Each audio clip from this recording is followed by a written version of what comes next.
Aga algava loo ajal loomulikult alustame oma meistrinurka puumarketist, sest nokitsemiseks ja ehitamiseks on ju vaja materjale.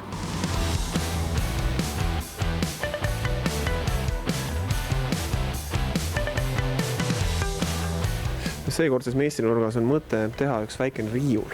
No riiuli tegemisel on vaja plaatmaterjali mingil kujul. Üks variant on osta puitu, lõigata ribadeks, lasta paksusmasinast läbi, liimida kokku liimpuitkilbid.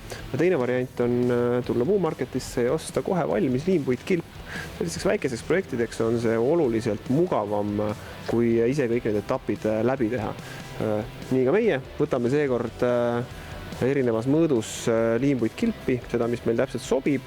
Me kasutame mändi, aga loomulikult valik on laiem. Me leidsime endale sobiliku materjali puumarketist, aga selle väikese nüansiga, et tegelikult mul mõned detailid peavad olema natukene laiemad. Seega esimese asjana, enne kui me üldse hakkame asju tükkideks saagima, ma liimin endale ühele plaadile serva väikese lisariba.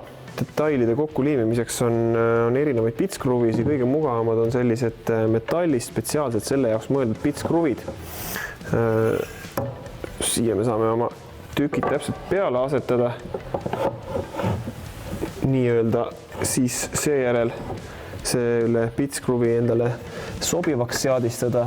Loomulikult, nagu ikka, mul on kombeks öelda nende asjade valmistamisel siin meistrinurgas, siis liim on asi, millega ei tohiks koonerdada puidu liimimisel üleüldse, et kui sul liimitavate detailide vahelt liimi välja pressib, siis see on ainult hea, mitte halb. Nii, nüüd ei muud üle, kui surume detailid kokku. Kuna meil on see detail suurem, siis keskel on vaja ka paari pitskruvi. Siin kasutame neid teistsuguseid pitskruvisid.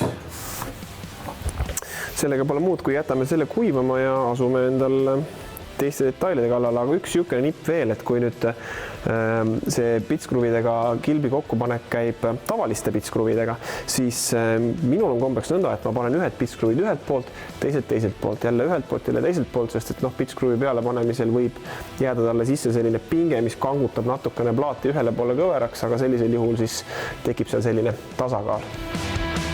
Selleks, et nüüd meie riiulile paigaldada sisse riiulid, siis peame ära märkima nende asukohad. No riiulid, kui see on nüüd riiuli sein, siis riiul tuleb siia külge. Me paneme siia 2 riiulit, alumise plaadi ja pealmise plaadi. Pärast teeme veel siia väiksed nikerdused ja asjad. Aga selleks nüüd et plaadid paika saaks, märgime ära asukoha. Nii. Ja järgmine etapp on lamellifrees. Nagu ikka, meil on kõik tööriistad akude pealt, ei pea jändama mingisuguste kaablitega.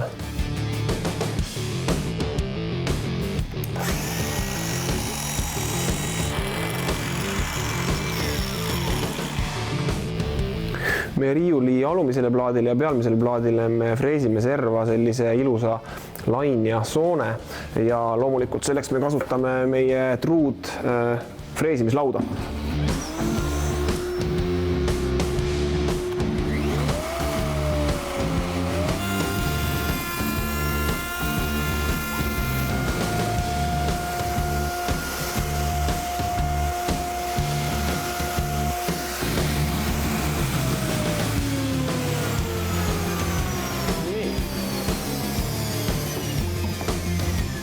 Selline see serv meil sai.